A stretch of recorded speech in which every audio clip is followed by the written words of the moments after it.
So, even though back around front here, I was able to unplug the main harness, which this looks like it's the front headlight assembly out.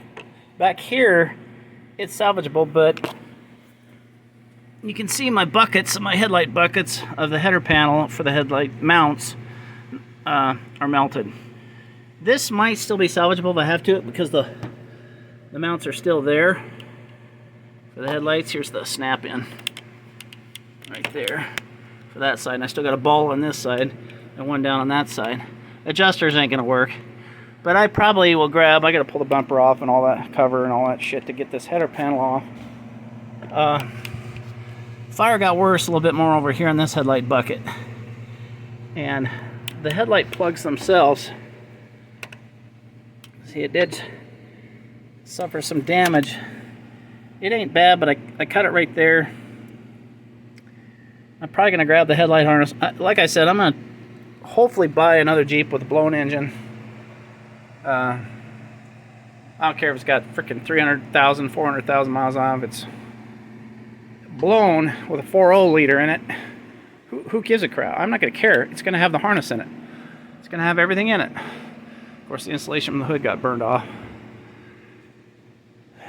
It got pretty bad because it went all the way around. That wire feeding through here all the way to this side got glowing red hot, had to have, when it got grounded either by the hood or something.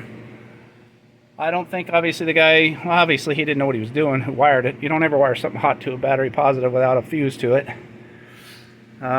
This is the kind of thing you risk. So I'm hoping for $200, $300, $400 I can find another Jeep with a blown engine or wrecked in their ass end or something, and I can get everything out of it this one will need, because this Jeep is in great shape. And to me, it's always better to fix an old car, even if this much work. This would be thousands of dollars at a shop, but I'm willing to do the work for it. For me to have one. I'm going to paint all these wheel wells. It's going to get wire brushed on a drill, cleaned up, cleaned, painted, new harnessing, all new appliances, master cylinder, power steering pump. Even the serpentine got melted down, popped off. I just got the fan off. I still got to get the radiator out.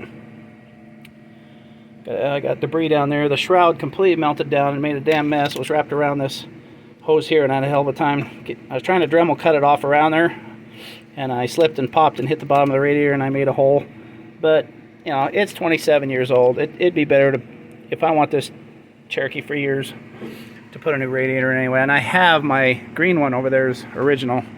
It's a V8, but I don't think the radiator matters. It's up on my loft.